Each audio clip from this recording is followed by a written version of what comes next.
जय हिंद मित्रों, आप सभी का अग्निवेद श्री एकेडमी में हार्दिक स्वागत है। मित्रों, आज की क्लास आपके लिए बेहद इंपॉर्टेंट होने जा रही है। इससे पहले अगर आप नए हैं तो चैनल को लाइक एवं सब्सक्राइब कर दें और अपने मित्रों में अधिक से अधिक शेयर कर दें।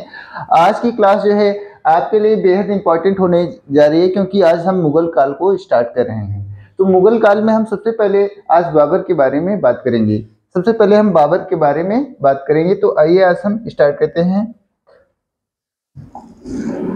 आज का जो हमारा टॉपिक होगा वो होगा मुगल काल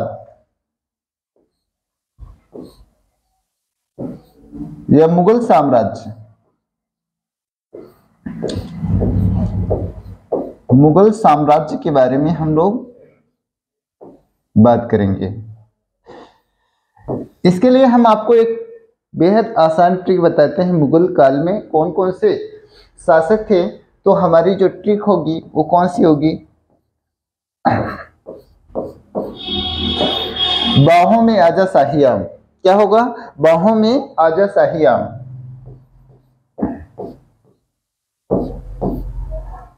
बाहों में आजा शाही आम।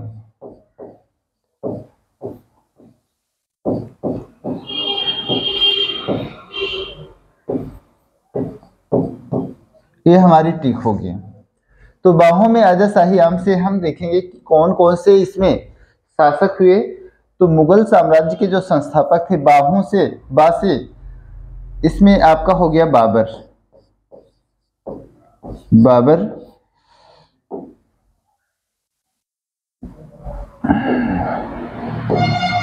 हो से हो गया आपका हुमायूं।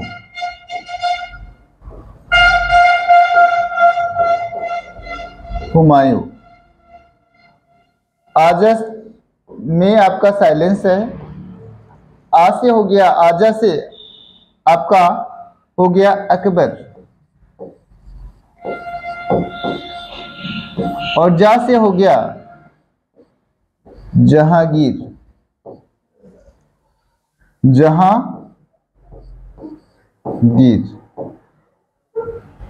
शाही से हो गया, इसमें हा आपका साइलेंस होगा। शाह से हो गया शाहजहां। शाहजहां। और आम से हो गया आपका, इसमें मां साइलेंस है। आम से हो गया औरंगजेब। औरंगजेब। तो हमने आज आपको बताया कि बाहों में आजा शाही आम से आपको मुगल काल में जो शासक थे उनके बारे में आपको याद करने में आसानी हो जाएगी। बाबर जो है मुगल साम्राज्य का वास्तविक संस्थापक है। और बाबर का जो बेटा है वो हुमायूं है, इसका उत्तरवर्ती सम्राट है। उसके बाद हुमायूं का बेटा है अकबर। अकबर का जो पुत्र है उसका नाम है जहांगीर। जहांगीर का बेटा शाहजहां। शाहजहां का जो बेटा है वो औरंगजेब है। इस तरह से आप मुगल काल के बारे में बाहों में आजा शाही आम ट्रिक से याद कर सकते हैं। तो आज का जो अपना टॉपिक होगा वो होगा बाबर। आज का जो अपना टॉपिक होगा वो क्या होगा? बाबर। बाबर के बारे में हम लोग बात करेंगे। बाबर ने जो है भारत में 1526 से लेकर के 1530 तक शासन किया था। 1526 से लेकर 1530 तक जो है शासन किया था। अब हम लोग बाबर के बारे में बात करेंगे। तो अब हम लोग बाबर के बारे में बात करेंगे। बाबर मुगल वंश का संस्थापक। तो मुगल वंश का संस्थापक जो है कौन है, तो आपको बताना है बाबर।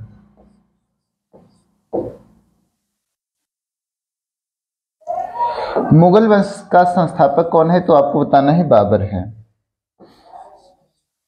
मुगल वंश का संस्थापक कौन है, तो आपको बताना है मुगल वंश का संस्थापक कौन है, तो आपको बताना है बाबर। कौन है? तो बाबर है। बाबर जो है तैमूर वंश का शासक जो है तैमूर वंश से संबंधित था। तो बाबर किस वंश से संबंधित था? बाबर तैमूर वंश से संबंधित था। बाबर तैमूर वंश से संबंधित था। वंश से संबंधित था। तो बाबर किस वंश से था? तो आपको बताना है तैमूर वंश से संबंधित था और तैमूर वंश का पहला शासक था, संबंधित था। और जिसने तैमूर वंश का पहला शासक था जिसने क्या किया था? बादशाह की उपाधि धारण की थी। किसकी उपाधि? बादशाह की उपाधि धारण की थी। बाबर जो है पहला शासक था जो बादशाह की उपाधि धारण किया था। उपाधि धारण किया था। आगे हम लोग देखते हैं बाबर तैमूर वंश से संबंधित है और यह जो है बादशाह की उपाधि धारण किया था। मुगल वंश का संस्थापक है। बाबर के पिता का नाम बाबर के पिता का नाम क्या था? तो उमर शेख मिर्जा था। पिता का नाम उमर शेख मिर्जा था। क्या था? उमर शेख मिर्जा। उमर शेख मिर्जा था। और माता का नाम क्या था? तो माता का नाम कुतुलुग निगार खान था। और माता कौन थी? तो आपको बताना है कुतुलुग निगार खान।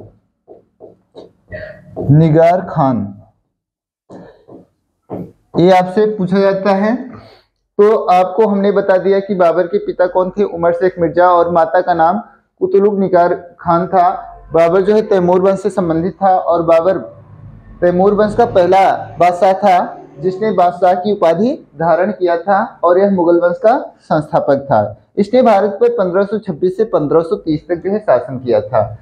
आगे बाबर ने भारत पर पहला जो आक्रमण बाबर ने भारत पर 5 बार आक्रमण किया। तो पहली बात तो आपको पता होना चाहिए कि बाबर ने भारत पर कितनी बार आक्रमण किया। तो बाबर ने भारत पर 5 बार आक्रमण किया। भारत पर 5 बार आक्रमण किया।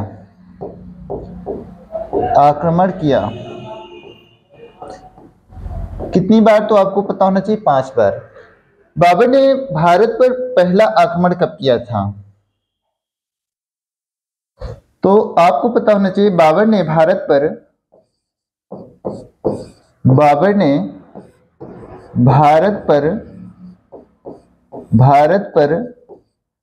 पहला आक्रमण 1519 में यूसुफ जाई जाति के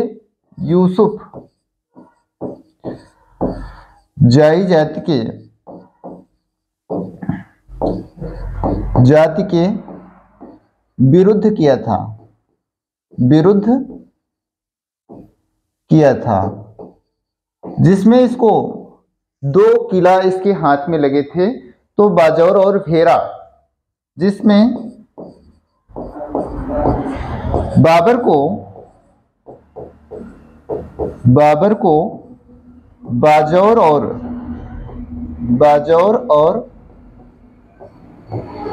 भेरा के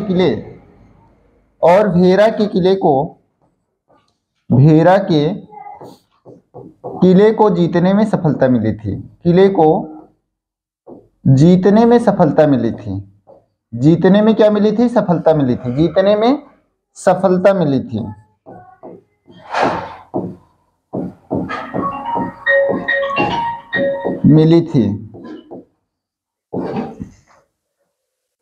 तो बाबर ने भारत पर पहला जो आक्रमण किया था वो कब किया था? आपको पता होना चाहिए 1519 में किया था।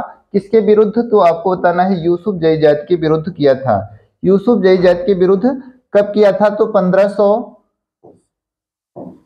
1519 में। और जिसमें इसको कौन कौन से किले, तो आपको बताना है बाजौर और भेरा के किले पर जीतने में इसको सफलता प्राप्त हुई थी। बाबर के 2 निशानेबाज थे, तो बाबर के निशानेबाज कौन कौन थे, तो आपको बताना है बाबर के 2 निशानेबाज पूछा जाता है, 2 निशानेबाज।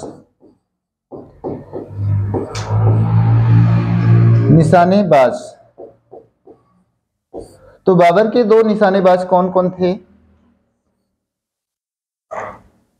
मोहम्मद अली और मुस्तफा। बाबर के 2 निशानेबाज मोहम्मद अली और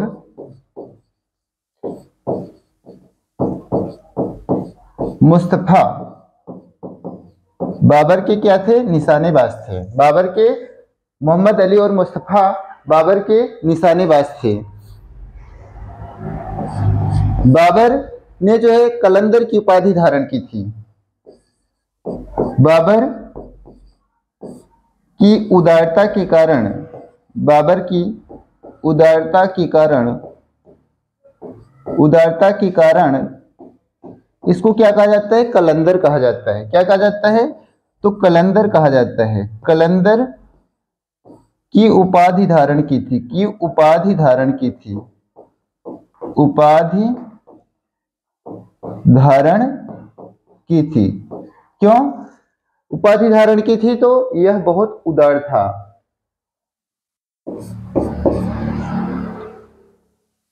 बाबर के द्वारा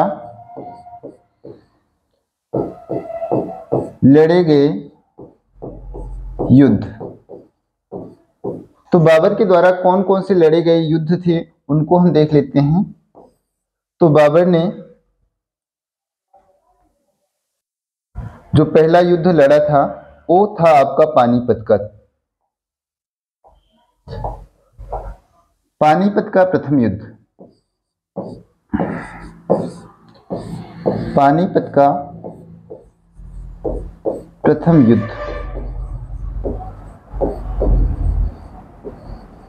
कब लड़ा था, तो 1526 में।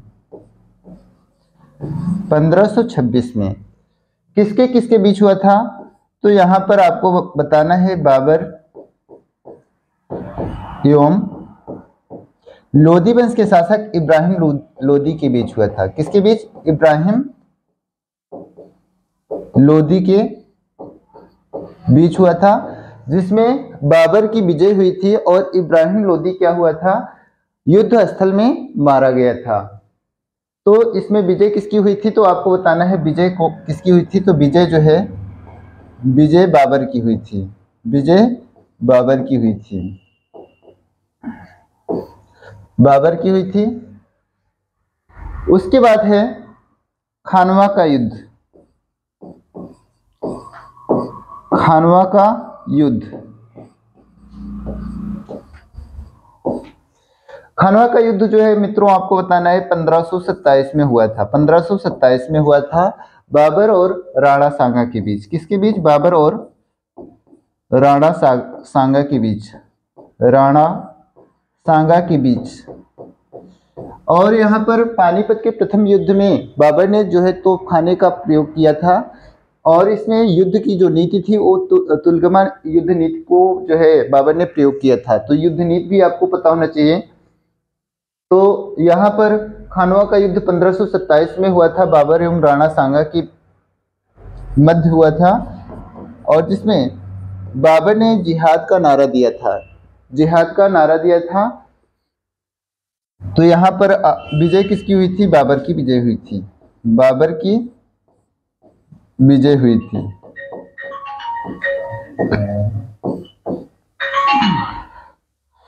उसके बाद चंदेरी का युद्ध, चंदेरी का युद्ध, चंदेरी का युद्ध जो है 1528 में हुआ था। 1528 में हुआ था। किसके किसके बीच हुआ था, तो आपको बताना है बाबर एवं मेदिनी राय के बीच हुआ था, बाबर एवं मेदिनी राय के बीच हुआ था। मेदिनी राय के बीच हुआ था, जिसमें बाबर की विजय हुई थी। बाबर की विजय हुई थी। इसके बाद इसका जो अंतिम युद्ध है वो घाघरा का युद्ध है। कौन सा है? तो घाघरा का युद्ध, जो सरयू नदी है इसी के तट पर जो है बाबर एवं अफगानों के बीच हुआ था। घाघरा का युद्ध 1529 में हुआ था, बाबर एवं अफगान के बीच। बाबर एवं अफगान के बीच हुआ था। और घाघरा जो है सरयू नदी का जो है नाम है। तो बाबर एवं अफगान के मध्य लड़ा गया था, जिसमें बाबर की विजय हुई। बाबर की विजय हुई थी।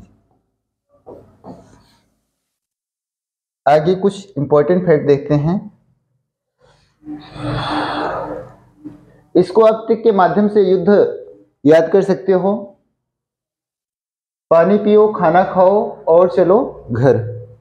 ठीक है, तो यहाँ अगर आप ट्रिक भी याद करना चाहते हो तो ट्रिक भी आप नोट कर लीजिएगा। ट्रिक है पानी पियो,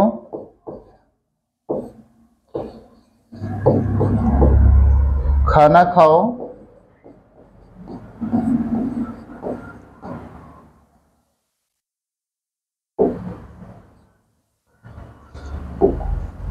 और चलो घर।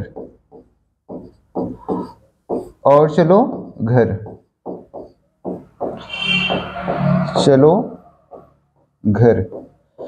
तो पानी से हो गया आपका पानीपत, खाना से हो गया खानवा, चलो से हो गया चंदेरी और घर से हो गया घाघरा।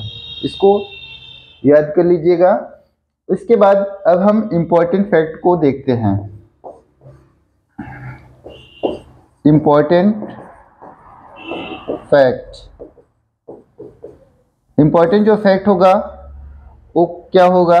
तो हम देखते हैं कि बाबर ने पहली बार जो है भारत में तोपखाने का प्रयोग किया था।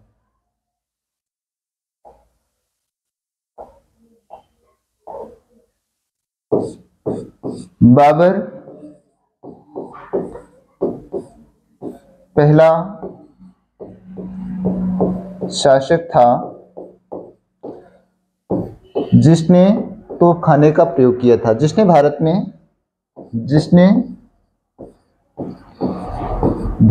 में तोपखाने का प्रयोग किया था। तोपखाने का प्रयोग किया था। खाने का प्रयोग किया था।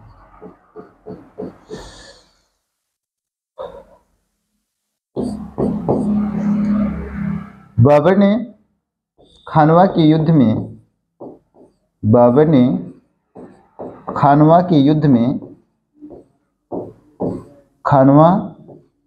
में जिहाद का नारा दिया था। जिहाद का नारा दिया था एवं गाजी की उपाधि धारण की थी। गाजी की उपाधि धारण की थी। गाजी की उपाधि धारण की थी। उपाधि धारण की थी।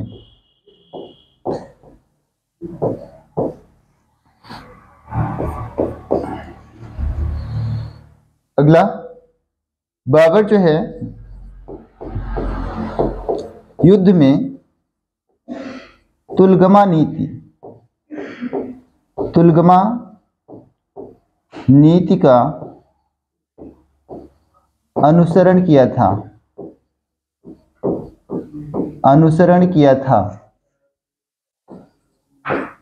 आगे, बाबर जो है मुबैयान पद्य शैली का जन्मदाता भी कहा जाता है बाबर को।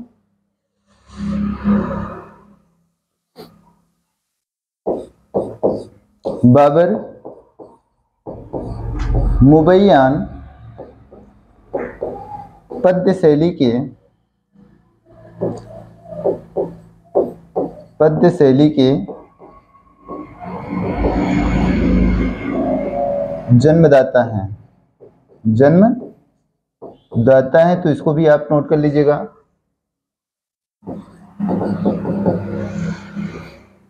बाबर की जो आत्मकथा है तुजुक-ए-बाबरी, बाबर की आत्मकथा, बाबर की आत्मकथा, आत्मकथा क्या है? तो आत्मकथा का नाम है तुजुक-ए-बाबरी, तुजुक-ए-बाबरी, जो किस भाषा में लिखी गई है, भाषा भी पूछ लिया जाता है इस पुस्तक की। तो इसकी जो भाषा है वो है तुर्की भाषा, तुर्की भाषा है, नोट कर लीजिएगा। तुजुक-ए-बाबरी बाबर की आत्मकथा है। बाबर के 4 बेटे थे। बाबर के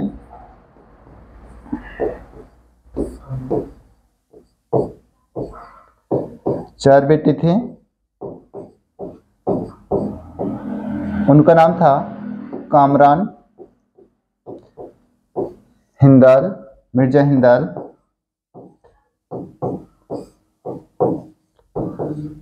अस्करी, मिर्जा अस्करी, अस्करी और हुमायूं।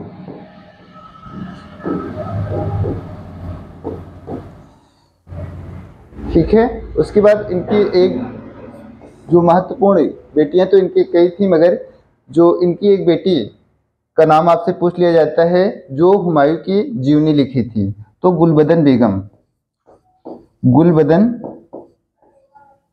बेगम, गुलबदन बेगम जिन्होंने क्या लिखा था? हुमायूं नामा, हुमायूं नामा की रचना की थी, रचना की थी। बाबर की जो मृत्यु है 1530 में 48 वर्ष की अवस्था में हो गई थी।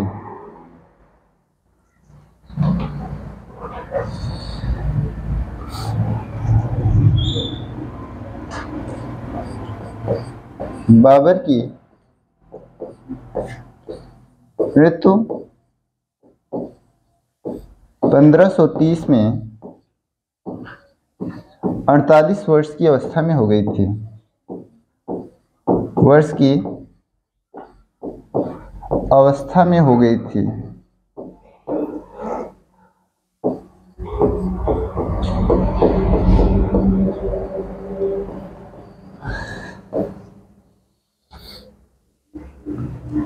आगे हम देखेंगे बाबर को प्रारंभ में आगरा में दफनाया गया था, आगरा के आराम बाग में दफनाया गया था। तो बाबर को प्रारंभ में आगरा के आराम बाग में दफनाया गया था, आगरा के आराम बाग में दफनाया गया था, आराम बाग में दफनाया गया था।